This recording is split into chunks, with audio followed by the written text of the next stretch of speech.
Primeiro, dizer para vocês da alegria de perceber que quando a gente tem vontade política e a gente consegue governar o país de forma republicana, nem a educação é difícil de resolver.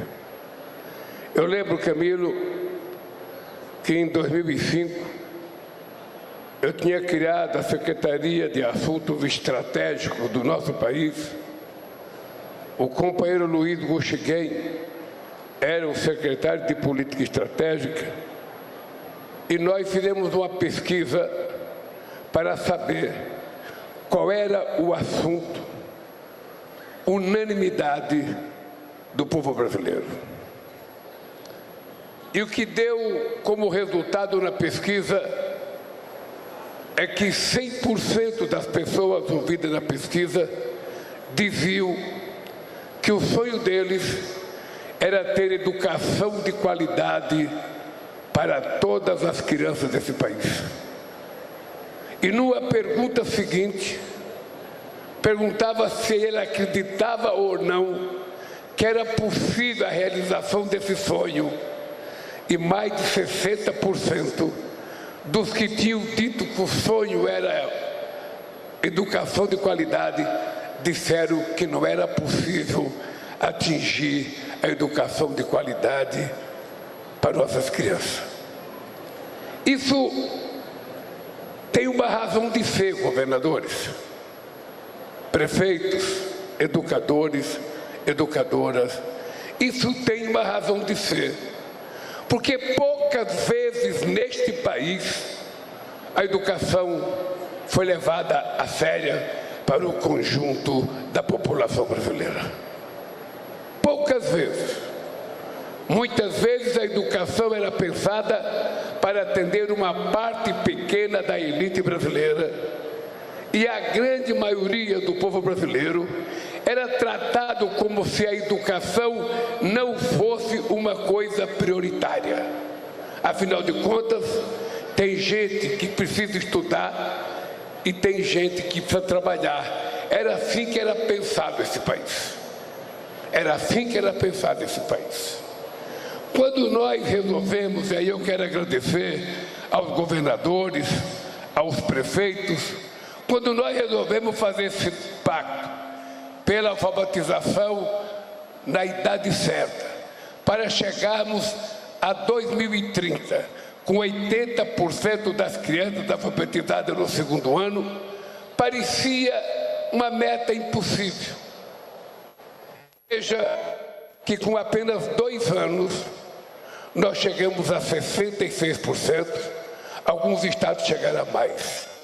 E se a gente continuar com a vontade que vocês demonstraram nesses primeiros anos, significa que a gente vai em 80% bem antes de 2030, quem sabe no ano que vem a gente já chegue a 70% ou 80% que nós queremos chegar. Por que isso é maravilhoso? Isso é maravilhoso porque é o mais importante legado que um país pode dar ao seu povo é a boa formação educacional. Porque não existe exemplo em nenhum país do mundo que tenha se desenvolvido, que o povo tenha alcançado um padrão de vida digno e respeitoso, sem que antes se pudesse investir na educação. E eu falo isso com muito orgulho. Se tem uma coisa que eu falo com orgulho, é porque esse país já teve muitos presidentes com muitos diplomas universitários, com muitos doutorados, com muitos mestrados, já teve ministros da educação com muitos mestrados, com muitos doutorados, gente reconhecida aqui e no exterior. Entretanto, toda essa educação que as pessoas tinham não levava em conta a necessidade de que era preciso ganhar um diploma importante, que era garantir que o povo brasileiro, independente do seu berço, independente da sua razão social, todos eles tivessem a oportunidade de aprender.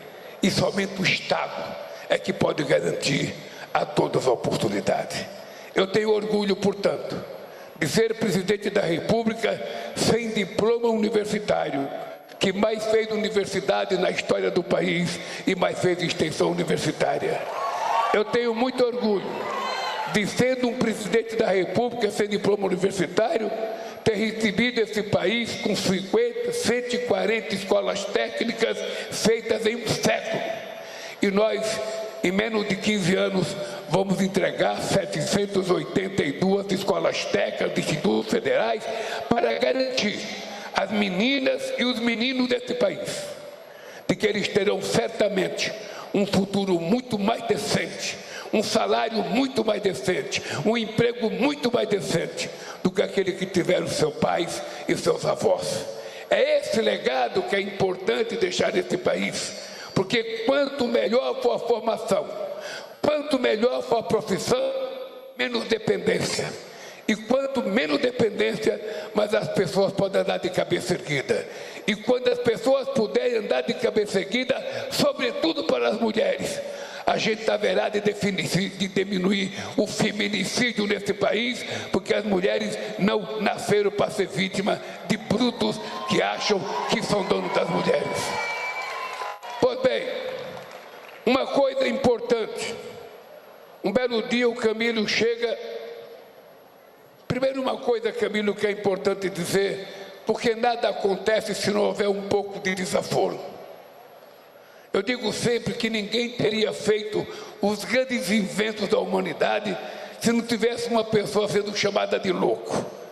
Esse cara é louco, mas essa loucura dessa pessoa que faz ele ser um pesquisador, e essa loucura de um pesquisador incentivada por um Estado que faz que a gente descubra tanta coisa importante. Eu lembro, eu sonhava, eu cheguei até a utilizar, eu cheguei a pensar utilizar o fundo de garantia por tempo de serviço para garantir a educação universitária para os nossos meninos e meninas. Discutimos muitas vezes com Tarso Genro, com o Cristóvão, depois do companheiro Haddad. E o companheiro Haddad me chega com a fórmula mágica de que a gente poderia trocar a dívida das universidades por bolsa de estudo. E surgiu o ProUni, que é o programa mais revolucionário da educação desse país, colocando milhões de meninos e meninas na escola. O Camilo estava comigo esse final de semana no estado de Minas Gerais. Nós vamos visitar a empresa que estava construindo ônibus para transportar crianças. E esse empresário já construiu 12 mil ônibus desde que começou o programa. E a gente perguntava a importância da gente conversar com os trabalhadores. E a maioria das meninas que nós conversamos, o que é fantástico, gente, é que há pouco tempo atrás muitas profissões eram só de homem. Muitas profissões, dirigir caminhão era coisa para homem, trabalhar de torneiro mecânico era coisa para homem, trabalhar de soldador era coisa para homem, ser ferramenteiro era coisa para homem, ser motorista de caminhão era coisa para homem, era tudo coisa de homem, como se as mulheres fossem inferiores. E o que está acontecendo? As meninas estão ocupando um lugar que nunca deveriam ter deixado de ocupar. Elas estão se formando, estão trabalhando muitas vezes com muito mais competência do que os homens. Porque enquanto o homem parece que quer ter a mão leve para bater, a mulher quer ter a mão leve para fazer as coisas certas, a partir de cuidar dos seus filhos ao mundo do trabalho. E depois do ProUni veio o FIES. O FIES, Camilo, não fomos nós que inventamos o FIES. Não fomos nós, o FIES já existia. Acontece que o FIES, para que uma aluna ou um aluno precisasse chegar na Caixa Econômica e conseguir o dinheiro para estudar, era preciso um avalista. E nem pai quer ser avalista de estudante que não trabalha. Nem pai. Ou seja, o cara fala assim, se meu filho tem um cano, eu vou ter que pagar. Então ninguém conseguia pegar o dinheiro. Qual foi o milagre que nós fizemos, Camila? O Estado assumiu a responsabilidade de ser o avalista dos estudantes. Fizemos o FIES funcionar. Foram mais de 2,5 milhões de jovens e meninas e meninos que pegaram para estudar. Depois alguns não conseguiram pagar. E quando não conseguiu pagar, a empresa fazia logo um carnaval. O FIES está devendo, os alunos estão devendo, como se fosse um crime o Estado financiar um aluno para estudar. Aliás, é o financiamento mais barato, é o empréstimo mais barato, porque a gente está financiando não uma pessoa, a gente está financiando o futuro desse país. Futuro desse país que só vai acontecer com a educação. Antigamente era simples. Quem podia mandava o filho estudar em Londres, mandava o filho estudar em Paris, mandava estudar em Chicago, mandava estudar em Nova York. A diferença comigo é que eu quero que os nossos filhos estudem lá, mas tenham sobretudo possibilidade de estudar aqui nesse país, porque a gente pode fazer as universidades que a gente quiser fazer. Agora mesmo anunciamos uma universidade de esporte, anunciamos uma universidade indígena, e agora mesmo nós vamos para Minas Gerais. Um prefeito chega com um lugar extraordinário, um clube extraordinário fechado, e o prefeito fala: Lula, pelo amor de Deus, se você fizer a universidade aqui, eu dou esse terreno. Chamei o Camilo e peguei o terreno, vamos fazer a universidade aqui, porque o que mais dificulta para a gente é o terreno. E assim a gente vai construindo a possibilidade desse país ocupar um espaço na educação que antes era apenas de uma pequena parcela da sociedade. Por isso eu quero agradecer às professoras e os professores, aos mais de 7.300 educadores que vocês formaram, porque se não fosse a vontade, o que aquela mulher disse aqui, sabe, às vezes a gente tem que levar uma criança para casa para cuidar. Porque se a gente não cuida daquela criança e deixa ela não aprender a lição de um dia, e deixa ela não aprender no dia seguinte, com 3 dias que ela não aprendeu, ela já vai ficar atrasada dentro da sala de aula. Eu às vezes me pergunto, como é que um professor pode dar aula o mês inteiro e não ter nenhuma prova para aferir se a criança está aprendendo o que a gente está ensinando? Não é só passar 45 minutos falando na frente da sala de aula. É uma hora parar um segundo e perguntar: vocês aprenderam o que eu falei? Se vocês não aprenderam, tem uma coisa fantástica que eu aprendi. Se você fala para uma pessoa uma coisa e essa pessoa não entende, essa pessoa não é muito inteligente. Mas se você fala a segunda vez e essa pessoa ainda não entende, essa pessoa não é inteligente. Mas se você falar a terceira vez e a pessoa não entende, quem não é inteligente é quem está falando, porque não está sendo compreendido, porque eu estou ouvindo. Esse processo é que nós temos que mudar. Quando o companheiro Camilo me apresenta o seguinte: presidente, nós temos 500 mil alunos, meninas e meninos que fazem o ensino médio, que estão desistindo da escola por ano para ajudar no orçamento familiar. A gente tinha 2 opções. Ou a gente diz: bom, paciência, sabe, eles não querem estudar mesmo, deixa abandonar. Ou a gente poderia dizer: não, não tem dinheiro, o caixa está pouco, não dá para a gente fazer. Mas nós tomamos a decisão e fomos buscar dinheiro do orçamento. Porque governar é ter capacidade de escolher, é ter capacidade de decidir. Eu faço ou não faço? Eu tiro de alguém para dar para alguém.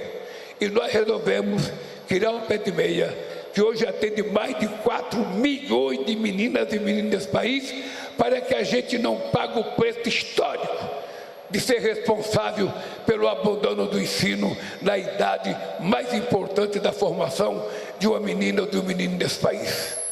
Portanto, meus queridos educadores, professores e professora, por isso, meu querido companheiro ministro da Educação que está nos deixando agora, Ele falou, sabe por quê? Porque ele está pedindo para sair, porque tem campanha eleitoral, e ele, embora não seja candidato, ele quer participar da campanha. Ele está deixando, a Margarete não vai deixar, a Margarete vai ficar aqui, o Rui Costa vai deixar, porque também o bichinho está doido para ser candidato a alguma coisa. Então é o seguinte, vai sair muita gente para ser candidato. E eu também não tenho que entregar mais nada. Agora é só cumprir o que já foi aprovado. E por isso, queridas companheiros e queridos companheiros, eu sei que tem muita gente que não gosta. Eu sei que tem muita gente. Por que esse peão analfabeto vem falar de educação? O meu amor pela educação é porque eu não a tive quando eu precisava. O meu amor é garantir que cada mulher ou cada homem, independente da cor, independente do credo religioso, independente do time de futebol, independente de qualquer coisa, tem do Estado brasileiro o direito de ter a oportunidade de estudar, se formar, trabalhar e ser tratada como gente de primeira categoria nesse país. Portanto, esse é o meu desafio. E eu não poderia deixar de falar os meus agradecimentos outra vez aos governadores e aos prefeitos.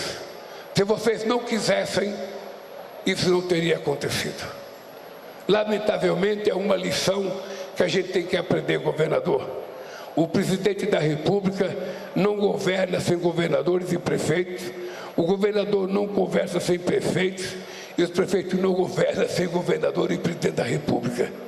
É preciso a gente compreender que nós nascemos como entes federados para compartilhar as coisas boas que são possíveis de fazer nesse país.